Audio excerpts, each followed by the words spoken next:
제가 92년도에 미국에 왔다 그랬는데 93년도에 한번 한국에 나가고 작년에 21년 만에 처음으로 이제 한국을 가게 되었습니다. 한국이 다른 나라가 되어 있더라고요. 근데 가자마자 제가 토요일 날 오후 늦게 도착을 했는데 아는 목사님께서 주일날 설교를 꼭 좀 해달라 그래가지고 뭐 공항에서 납치가 돼가지고 충남 아산이라는 데에 가서가지고 하룻밤을 자고 주일 예배를 드렸어요. 뭐 시차도 어떻게 되는지 모르고 뭐 정신없는 상태에서 주일 설교를 딱 했는데 그 목사님이 뭐라 그러시냐면 말씀이 너무 좋다는 거예요. 진짜인 줄 알았죠. 그러면서 뭐라 그러냐면 월요일과 화요일 날 새벽 기도까지 하라는 거예요. 말씀이 좋으니까 진짜인 줄 알았죠. 본인이 하기 싫어서 그랬던 것 같아. 그래서 뭐 목사가 설교하라는데 그것도 노할 수가 없잖아요. 네, 하겠습니다. 그랬더니 뭐 목사님은 잘 됐다 그러고 그러면 제가 또 물어봤어요. 그 새벽 기도 몇 시에 가야 돼요? 그랬더니 저는 뭐 5시 반이나 여기 6시죠? 네, 그런 줄 알았더니 그분 말씀이 4시 반이에요? 4시 반이면 제가 한 20분 걸리에서 잠을 자는데 4시에 가야 되고 일어나는 거는 3시에 일어나야 되니까 이게 뭐 시차가 뭐고 아무것도 없는 거예요. 그래서 뭐 그렇게 하겠다고 약속을 했으니까 어떡하겠어요. 그래서 물어봤어요. 야, 이 교회 교인들은 굉장히 부지런하시네요. 4시 반에 새벽 기도하고 일들 가시나 봐요. 그랬더니 아니에요. 집에 가서 또 자요. 근데 왜 새벽 기도 이렇게 일찍 해요? 그랬더니 원래 그랬어요. 그래서 전통이 얼마나 무서운가를 알게 되었어요. 그래서 새벽 기도를 인도하러 첫날 이제 4시에 저를 데리러 와가지고 목사님과 가는데 목사님이 그러더라고요. 어젯밤에 주일날 저녁에 한 분이 저는 저대로 바쁘고 목사님대로 바쁘잖아요. 이제 한 사람이라도 갑자기 이제 집회가 됐으니까 한 사람이라도 더 이제 데리고 오려고 전화해가지고 나오세요. 권사님 새벽에 꼭 나와야 돼. 이렇게 하는데 한 분이 그러더라는 거예요. 목사님이 깨워주면 나오고 안 깨워주면 못 나가고 목사님이 라이드 해주면 나가고 안 태워주면 못 나가고 그래서 그러면 내가 아침에 3시 45분에 전화해서 깨워서 4시 15분에 데리러 가겠습니다. 목사님이 약속을 했다는 거예요. 그러니까 그렇게 해가지고 아침에 갔는데 목사님이 그렇게 얘기를 하셔요. 아침에 전화를 해가지고 그 분한테 이렇게 얘기했대요. 여보세요? 그랬더니 전화를 받잖아요. 일어나시오. 충청도니까 일어나시오. 그랬더니 일어났으니까 전화 받지요. 일어나시면 나와요. 그랬더니 어디로요? 저 앞에 있는 공장 앞으로 나와요. 그랬더니 어디 가는데요? 갑자기 딴소리를 하더라는 거예요. 어딜 가기는 아니 어제 새벽에 교회 간다고 약속하지 않았시오. 그래요? 나는 교회 안 다니는데. 전화를 잘못 건 거예요. 새벽 3시 45분에 전화해가지고 엉뚱한 집에 전화 걸어가지고 교회 나오라는 이분이 얼마나 황당하겠어요. 근데 그분이 뭐라 그러냐면 괜찮아요. 기회 봐서 한번 나가지요. 그러고 전화를 끊더라는 거예요. 제가 아침에 그 얘기를 들으면서 저희는 새벽 4시 반에 예배하겠다고 지금 목사 둘이서 이제 차를 타고 가는데 이 예배자의 삶이 무엇인가를 생각하게 되었어요. 예배자라고 하는데 만약에 누가 저에게 새벽 3시 45분에 전화해가지고 잘못 걸었어요 그러면 막 속에서부터 화가 막 올라올 거예요. 그죠? 아니 지금 당신 정신이 있어 없어? 지금 시대가 어느 시대인데 이 아침에 전화하는 게 말이 돼 하면서 막 화를 냈을 거예요. 근데 그분은 괜찮아요. 어때요? 기회 봐서 나가지요. 저는 예배자를 부끄럽게 하는 비예배자라는 생각을 했어요.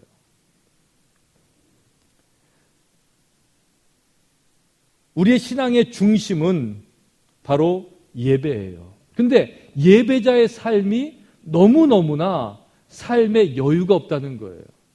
여백이 없고 여두리가 없고 다른 사람의 실수는 아주 매몰차게 날카롭게 지적을 해요.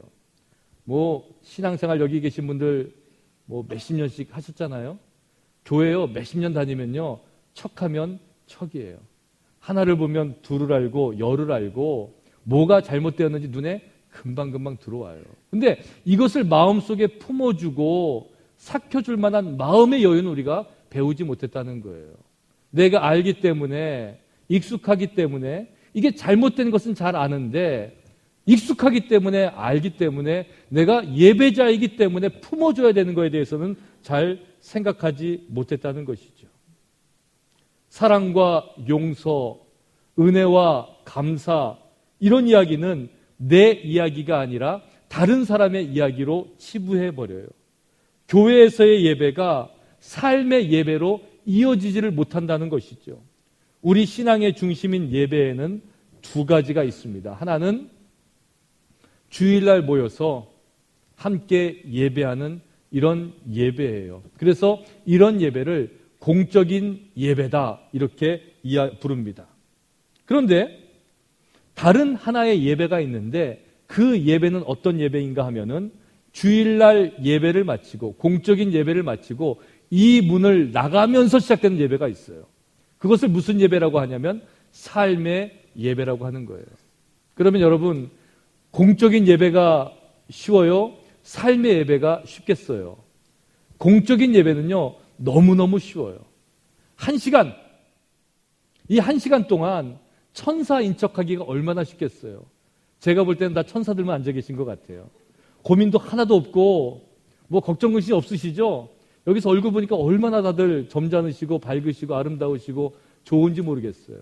그런데 정말 어려운 예배는 이 한 시간 주일날 드리는 예배가 아니라 삶의 현장에서 드리는 예배예요. 왜 그런 줄 아십니까?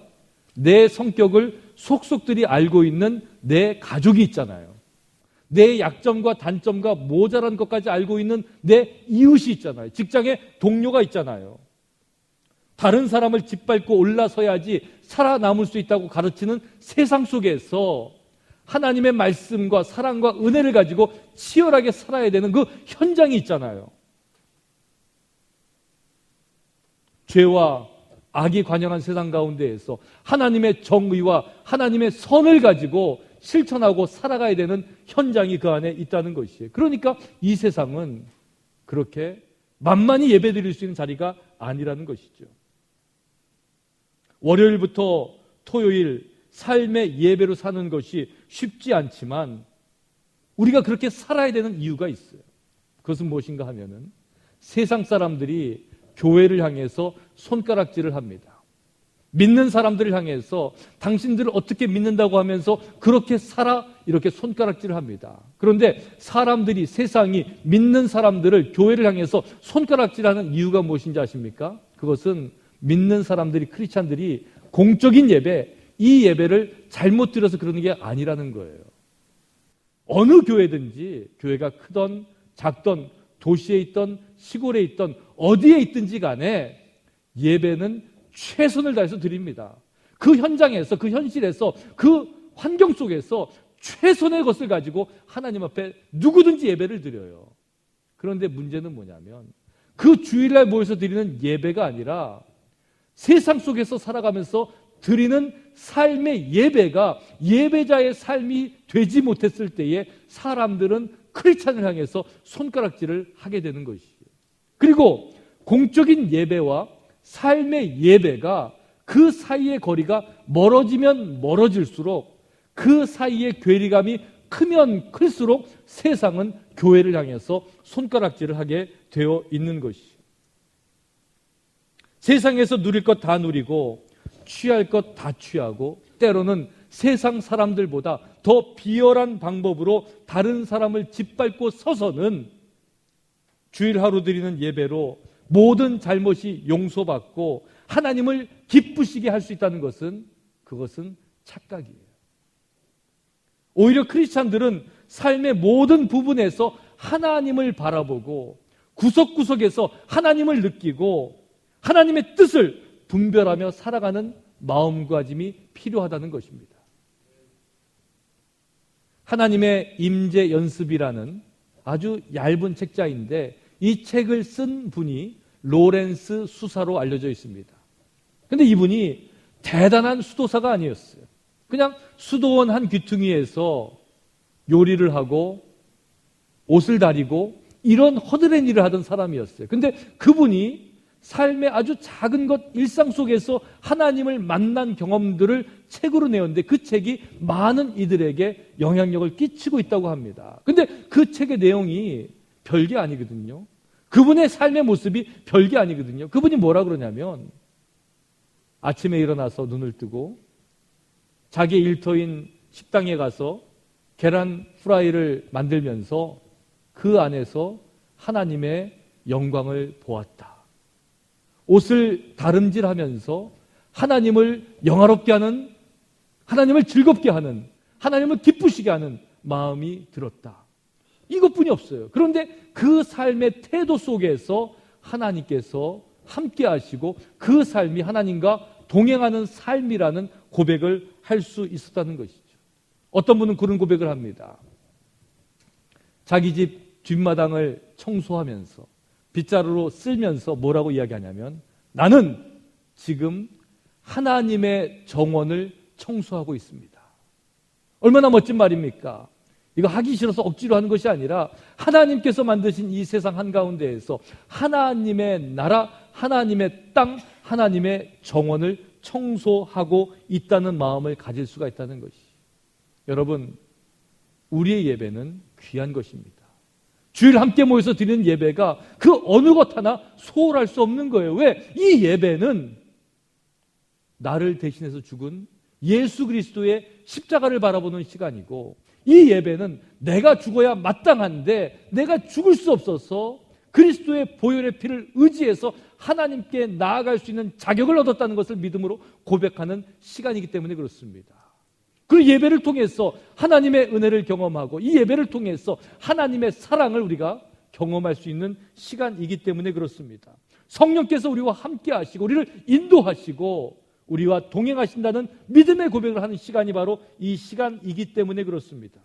그분의 영광이 얼마나 위대한지, 그분의 신비가 얼마나 놀라운지를 고백하고 간증하는 것이 바로 이 주일 드리는 공적인 예배가 된다는 것이. 그래서 우리는 이 예배에 모든 것을 집중합니다. 찬양대가, 찬양팀이 또 목회자들이 이 예배를 준비하기 위해서 애쓰고 또 설교자는 설교를 준비하고 왜? 이 예배를 통해서 우리가 은혜를 받고 예배를 통해서 하나님을 만나야 되기 때문에 그렇습니다. 그래서 우리는 예배를 통해서 모든 것을 할 수 있는 준비를 하는 것이.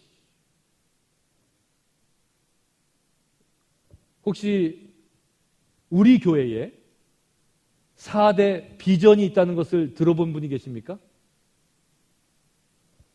예. 얼굴을 보니까 뭔 소리요? 예, 제가 여기 오기 전에 이제 LA 연합감리교회에 부임한다는 이제 그 파송 명령을 받고 교회 웹사이트를 딱 열었더니 첫 번째 나오는 게 LA 연합감리교회는 4가지 비전이 있습니다. 크게 나오더라고요. 첫 번째는 뭐냐면 예배가 감격이 있는 교회라는 말이에요. 두 번째는 가정을 회복시키는 교회. 세 번째는 젊은이들을 깨우는 교회. 네 번째는 이웃을 섬기는 교회. 아, 좋죠? 네. 아멘. 저를 한번 따라해 보십시오. 예배가 감격이 있는 교회. 가정을 회복시키는 교회. 젊은이들을 깨우는 교회. 이웃을 섬기는 교회. 제가 지난 시간에 하나님의 전략에 대해서 말씀을 드리면서 하나님의 전략은 십자가고 복음이고 예수님의 전략은 사람이라는 말씀을 드렸는데 사실 우리에게 주어진 또 다른 사명은 우리 교회가 오랫동안 기도하고 고민하며 세웠던 이 비전과 일치합니다. 그리고 여기에 나와 있는 4가지 비전은 우리 교회만의 비전이 아니라 전 세계에 있는 어떤 교회도 예배와 교육과 선교와 가정에 대해서 소홀하는 교회가 없어요. 그것을 목표로 해서 그것이 교회의 존재 목적이기 때문에 그것을 가치로 두고 그것을 어떻게 잘 만들어갈 수 있을까를 고민하는 것이 모든 교회의 모습일 거예요. 그래서 저는 앞으로 4주에 걸쳐서 이 4가지 주제를 하나씩 다루려고 합니다. 그래서 오늘은 하나님의 전략 2 제목이 예배가 되는 것이에요.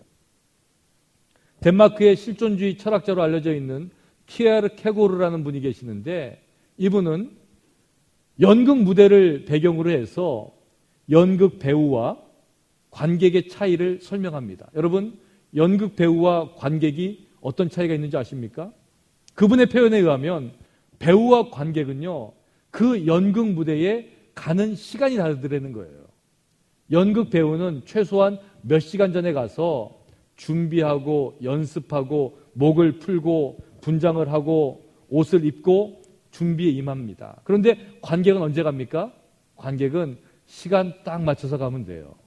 또 어떨 때는 조금 늦게 가도 이해가 되는 부분이 있지요.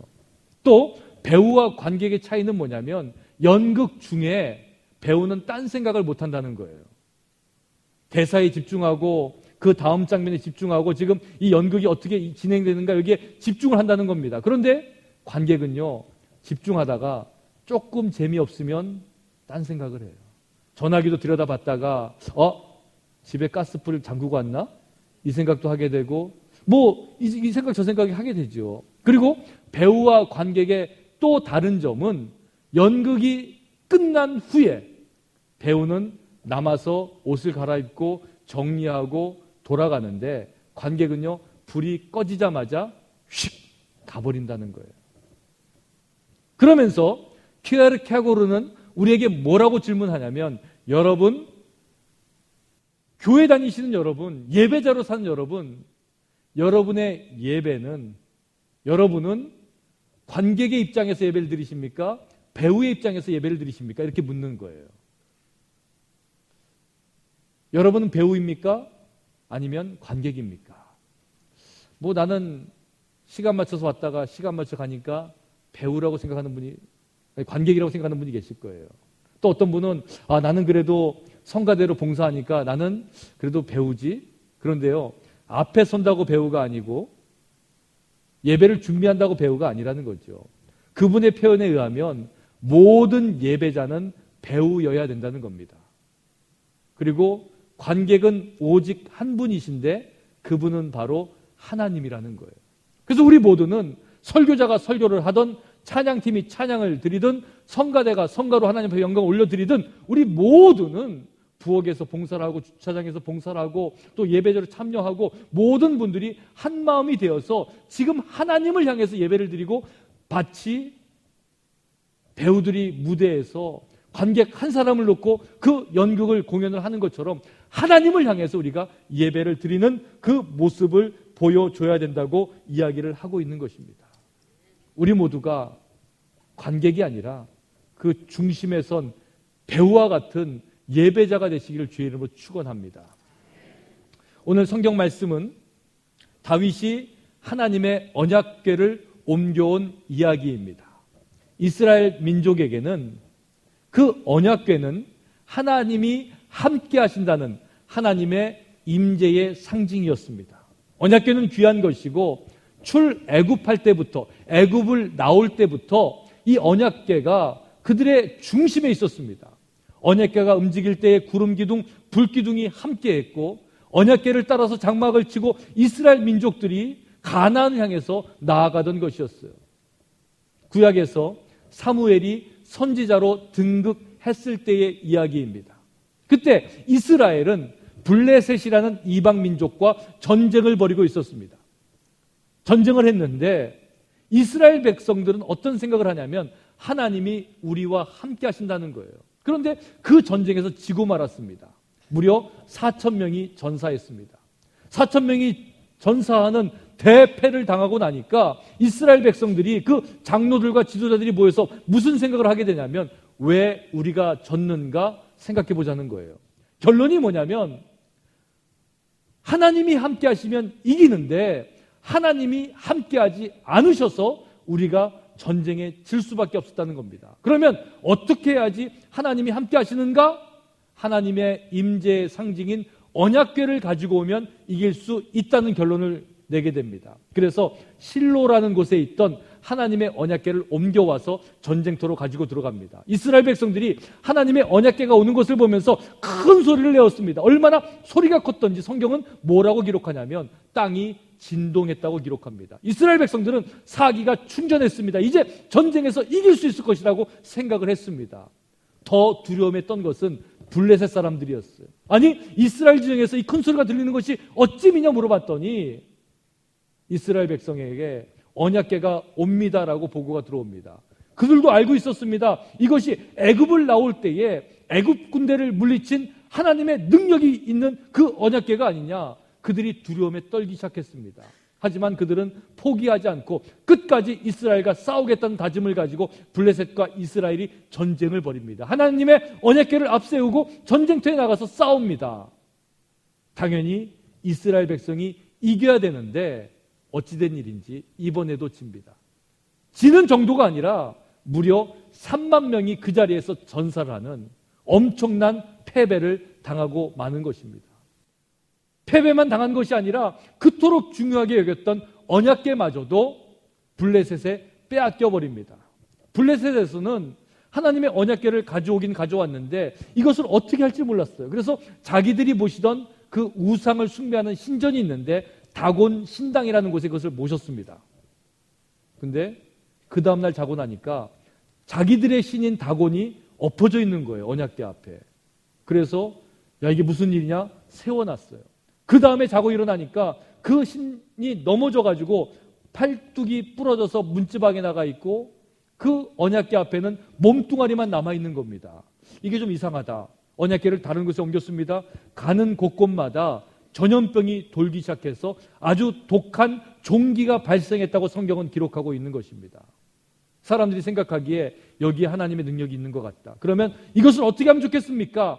사람들이 생각을 해서 이것을 이스라엘에 돌려보내는데 정말 이것이 하나님의 능력이고 하나님의 임재라면 가지 말아야 될 곳도 가겠다. 그래서 그들이 생각해낸 게 수레에다가 언약궤를 올려놓고 그 수레를 소 2마리가 끌게 하는데 그 소는 어떤 소인가 하면은 멍에를 한 번도 메어보지 못한 소요.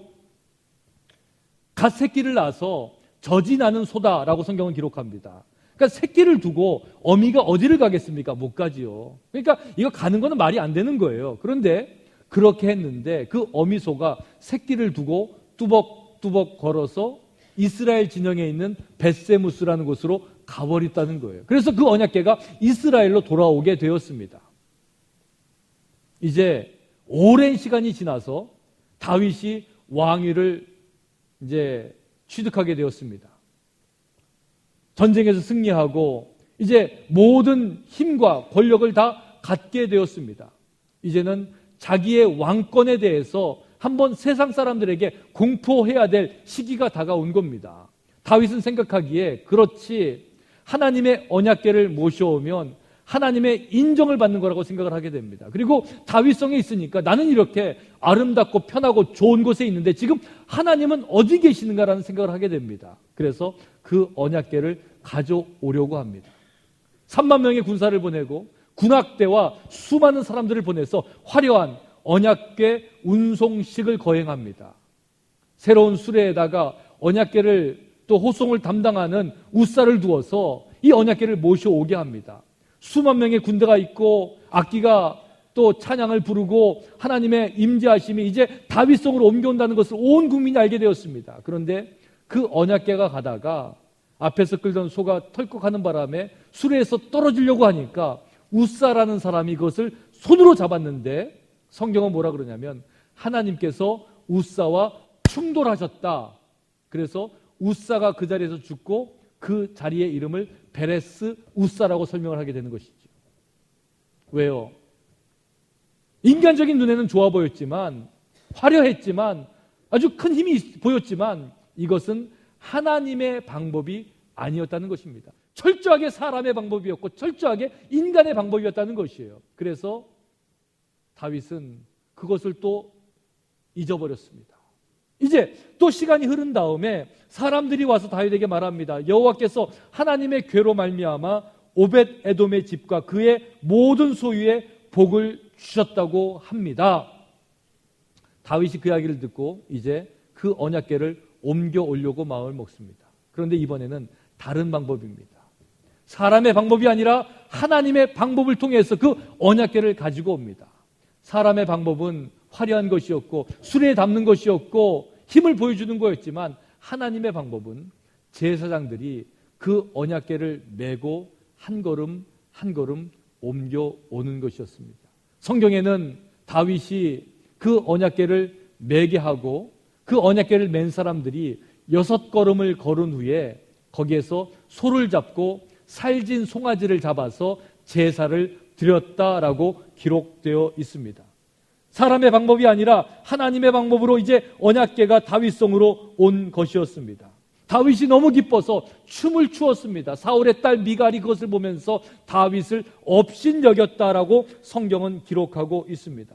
하지만 다윗은 내가 하나님 앞에서 즐거워하는 것이 어찌하냐 어떠냐 하면서 자신 있게 자기의 마음을 표현했습니다. 그리고 이스라엘 백성들을 모아놓고 제사를 드리고 번제와 화목제를 드리고 거기에서 그 제사가 끝난 다음에는 모든 사람들에게 남녀를 막론하고 떡 한 개와 고기 한 조각과 건포도 떡 한 덩이씩을 나누어 줘서 모든 백성의 나눔의 축제가 시작되었다고 성경은 기록하고 있는 것입니다. 그 언약궤를 모셔온 다윗의 모습을 통해서 예배자의 삶이 무엇인가를 들여다보게 되는 것입니다. 첫 번째는 예배자는 하나님의 방법으로 사는 사람들이어야 됩니다. 예배자는 하나님의 방법으로 사는 사람이 되어야 되는 줄로 여러분 믿으시기를 바랍니다. 예배는요, 나를 내려놓는 거예요. 내가 죽었다고 고백하는 겁니다. 그래서 예배의 다른 말은 순종의 훈련 시간입니다.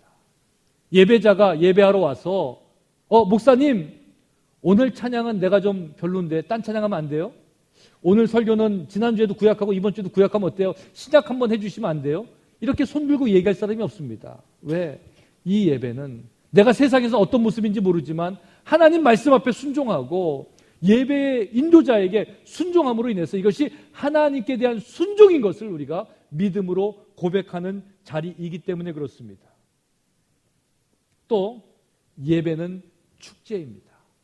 다윗이 언약궤를 가지고 온 다음에 미갈의 질타를 받았을 때에도 개의치 않고 내가 여호와 앞에서 뛰놀겠다, 어린아이와 같이 기뻐하겠다, 함께 춤을 추겠다고 했던 것처럼 예배는 기쁨과 감사와 즐거움의 축제가 되어야 됩니다. 제가 아는 아주 독실한 크리스찬이 있는데 아주 젊은 친구예요. 갓 결혼한 아주 젊은 부부인데 이 부부가 아주 좋은 자리에다가 식당을 개업했습니다. 전 세계에 유명한 레스토랑들이 다 있는 데인데 그 자리를 하나 얻어가지고 한국식으로 승부를 하겠다는 마음을 가지고 그 자리에 딱 들어갔어요. 그러면서 이름을 뭐라고 지었냐면 GUI, 구이 레스토랑 이렇게 지었어요. 멋있잖아요. 뜻이 뭐냐 그랬더니 우리 구이집이에요. 고기 구워 먹는 집. 그렇게 해서 구이라는 레스토랑 이름으로 이제 식당을 오픈했습니다. 제가 가서 기도해주고 그 제목을 이렇게 해석을 해주었어요. 이 집은 그냥 고기만 굽는 집이 아닙니다. GUI라는 거에는 뜻이 있습니다. 제가 뭐라고 해석을 했냐면 G는 God, 하나님, U는 우리가 여러분 하잖아요. You, 당신, 또 세상. 그러니까 하나님과 세상과 I, 나, 구이가 되더라는 거죠. 그래서 이 구이 식당은 그냥 식당이 아니라 하나님과 세상과 내가 어우러져서 맛을 내는 그런 식당입니다. 이렇게 해석을 해 주었어요. 그리고 한 가지를 더 덧붙였습니다. 그 말은 제 말은 아니고 어떤 유명한 신학 교수님이 하신 이야기인데 그때 생각이 났어요. 하나님과 세상과 내가 함께 모여서 GUI, 그 다음에 뭐가 붙냐면 dance, DANCE. 그러면 춤을 추는 거잖아요. 하나님과 세상과 내가 어울러져서 춤을 추는 것이 무엇인가? 그분은 어떻게 해석을 했냐면 GUI, DANCE. 이것을 영어 단어로 하면 guidance. 하나님의 인도하심이라고 해석을 하는 거예요. 아름답죠? 하나님과 세상과 내가 함께 어울러져서 영적인 춤을 출 때 우리는 하나님의 인도하심을 따라가는 거예요. 이게 예배자의 삶이 되더라는 것이죠. 또 예배는 나눔의 자리입니다. 이스라엘 백성들이 예배드리고 거기서 끝나는 것이 아니라 모든 떡을 나누고 또 건포도 떡을 나누어 주고 그곳에서 고기 한 조각씩이라도 나눠 먹으면서 그 자리가 축제의 자리가 됐고 나눔의 자리가 되었다는 것이죠. 예배는 바로 그런 자리입니다. 하나님과 만남으로 그 만남의 소중함을 깨닫는 자리예요. 어제 아침에 토요일날 새벽 기도회를 인도하면서 그 만남을 다시 한번 생각하면서 제가 정채봉이라는 유명한 동화 작가 선생님이 쓴 만남이라는 시를 제가 소개해 드렸습니다. 그 동화 작가 선생님은 생선, 꽃송이, 건전지, 지우개, 손수건 전혀 관련 없을 것 같은 그것을 비유해서 만남을 이렇게 해석을 했습니다. 생선과 같은 만남은 잘못된 만남이다. 만날수록 비린내가 묻어나니까. 가장 조심해야 될 만남은 꽃송이와 같은 만남이다.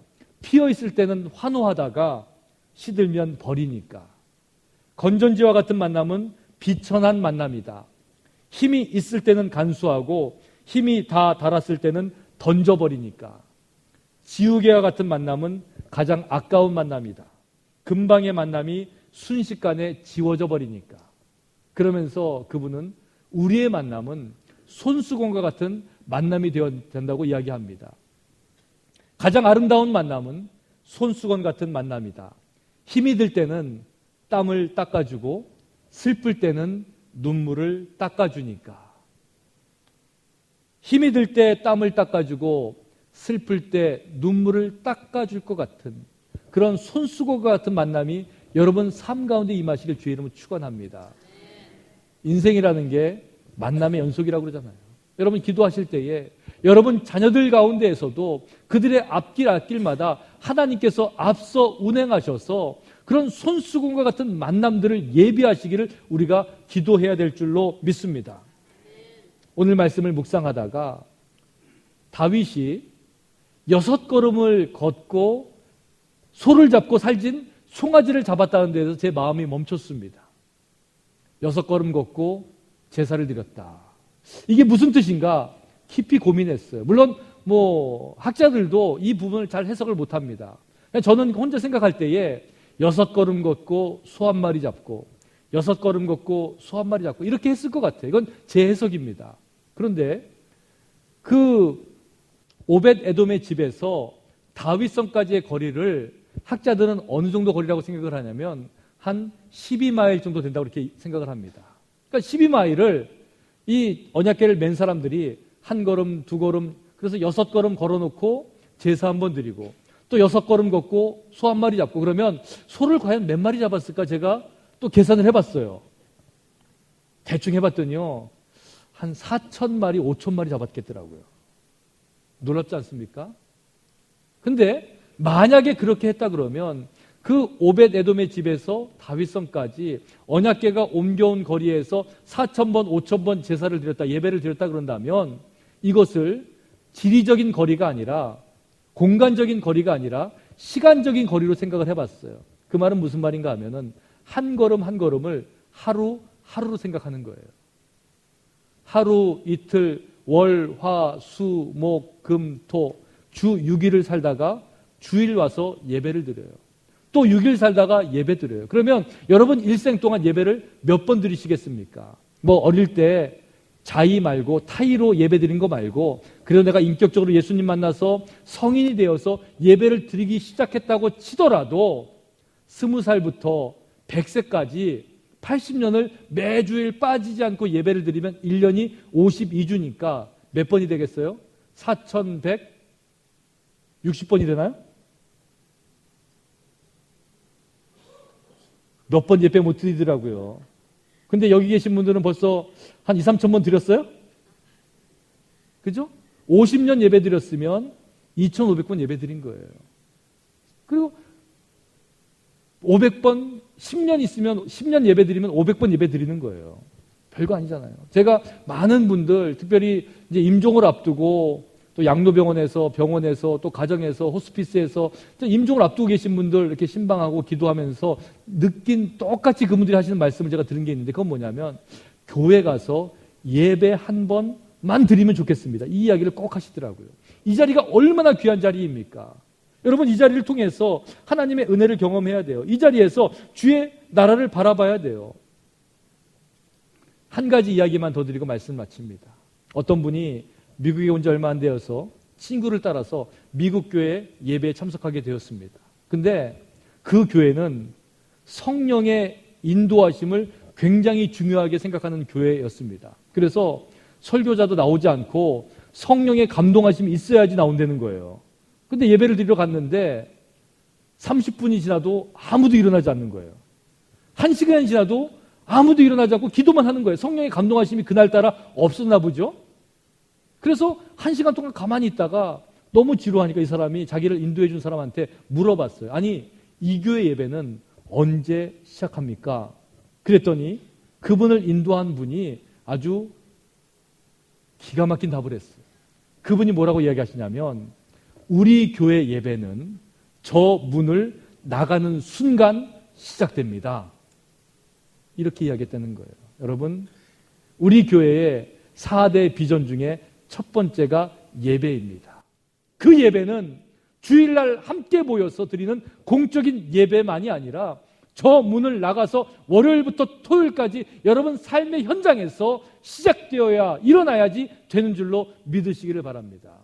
삶의 예배가 정확하게 일어나고 삶의 예배를 통해서 성령의 인도하심을 받는 사람들은 그 삶의 예배를 통해서 함께 모여드리는 예배가 살아있는 예배가 될 것이고, 그 예배를 통해서 하나님의 임재를 경험하게 될 것이고, 그 예배를 통해서 우리의 영이 깨어나고 우리의 교회가 부흥하게 될 줄로 믿습니다.